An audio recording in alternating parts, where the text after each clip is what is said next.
Well, Republican Representative Tim Burchett of Tennessee had a front row seat to the events of the weekend, including witnessing that now instantly viral, heated moment right there on the floor of the Congress. Congressman, thanks for being back with us. I must admit, I was on the couch, riveted like everybody else was, by the vote process, and I saw you in the middle of that scrum where your colleague, Mike Rogers, representative from Alabama, kind of charged Gates a little bit and looked like he was saying something in a very heated moment, and then you gave one of the sound bites of the year early here in 2023. You've said people shouldn't be drinking, especially when you're a redneck on the House floor. I would drop them like a bag of dirt. Okay, walk me through this moment, and then what did you mean by the redneck comment afterwards? It's just a heated moment. I guess being a redneck, I'm allowed to call that. I'm not profiling or anything. It was a heated moment. It was late. You know, we wanted to get home to our Hot Pockets. We'd missed the early bird special at the Sizzler and, you know, missed our naps in the afternoon. So everybody was fussy, both sides of the aisle. And Matt and Lauren had, Matt had actually wanted to have a little time to review the rules package before he voted on the speaker, because he was intimately involved with that from the beginning. It was really a lot of his verbiage and doings was in that. And I think he'd had a misunderstanding with a staffer that he was going to be allowed to do that. And so he just said, fine, I'll just vote against him again, and we'll stay here. We'll come back on Monday. And Kevin, Speaker McCarthy came over to us and he was talking, and he was making some good sense. You know, he said some things that were important.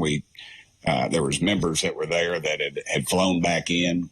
One member whose wife had a child early, and he flew out, and then he flew back in. You know, nobody was aware of any of all that stuff, and there were families there, and it was just to see their family members get sworn in, and then that's when and Kevin walked away, and then you saw the other altercation, and, you know, the finger was stuck in my face. So I was a little hot about that, being that I'd voted for Kevin 14 times, and that you know, I was sort of, well, I wasn't sort of, I am very good friends with Lauren and Matt, and we'd met several times and talked about what was going on. And then you'll see later where I leaned over and I was talking very close to Matt, and some of the memes or whatever the young people call them had playing the theme from Godfather or something. I got threatened. So wait, why was Mike Rogers of Alabama so heated? What was he yelling at Matt? And were you implying from your initial comment that you thought he was maybe a little drunk? Yeah, but Mike doesn't even drink. So, you know, I didn't say he was. I just said it was just a flippant comment, you know, and I was ticked off, too. My adrenaline was pumping at the time, too. I'm actually glad I didn't have a live mic on me when it was all going on. I would have probably put a bunch of IOUs in my daughter's swear jar that she keeps around the house. So I had, you know, we backed off all that, though. We're all friends. It was just a heated moment. And that's what it was. But, you know, Matt really saved the day. He said, look, let's just, and then he decided when we were going to adjourn, he said, no, let's just go ahead and vote. We're good. So we all voted against our own adjournment resolution. And then we voted. He passed. And then Kevin McCarthy's Speaker of the House. Well, you say he saved the day, but this is after 14 rounds of voting. So I would say that he saved the night in some sense, but it was after days and days and hours of wasted time for a lot of people. Sure. So what does that mean for the Congress going forward? It's not wasted time, ma'am.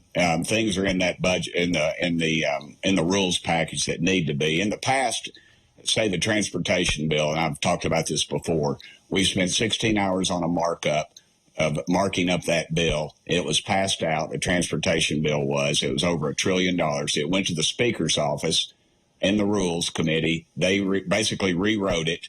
It was a bill we never got to see. And then it goes to the floor 4 hours later. what Matt and some of the others did was make sure that people that had a conservative mindset would be on that rules committee, that those kind of shenanigans would not go on again. That it allows more access for the American citizens is all it really did. And I feel like, we took 4 or 5 days. We spent 6 weeks on vacation in the summer. There was more discussion and more debate on the floor in the last 4 days than I've had in the last 4 years in Congress, because when bills are sent to the floor, the debate is all staged. It's all for C-SPAN. It's already been decided in lockstep, 100%. It's a fraud. And now the American public is going to have a say-so and going to see just how the sausage is made. And I think the product we got is a very good product. And I think the American public is going to be pleased with what's going on. It kind of mirrors what we have in Tennessee, honestly. Bills that go to the floor, say a dog catcher's bill doesn't have a pay raise tucked in on the backside of it. And that's what these rules will prevent, that kind of shenanigans. And we'll be able to amend bills from the floor. Who'd have thought in the United States Congress that you would not be able to debate or amend a bill on the floor? But now those kind of things are going to be commonplace again, and right. I find that very refreshing, actually. And that will be the vote today, the rules package, basically the rules that govern how the House conducts its business, and that's what you'll get to, and we'll see how that goes. Certainly, I imagine it'll be easier than the Speaker vote. Let me ask you a broad question, though, beyond the weeds of process, which the public doesn't really, I think, care about or follow.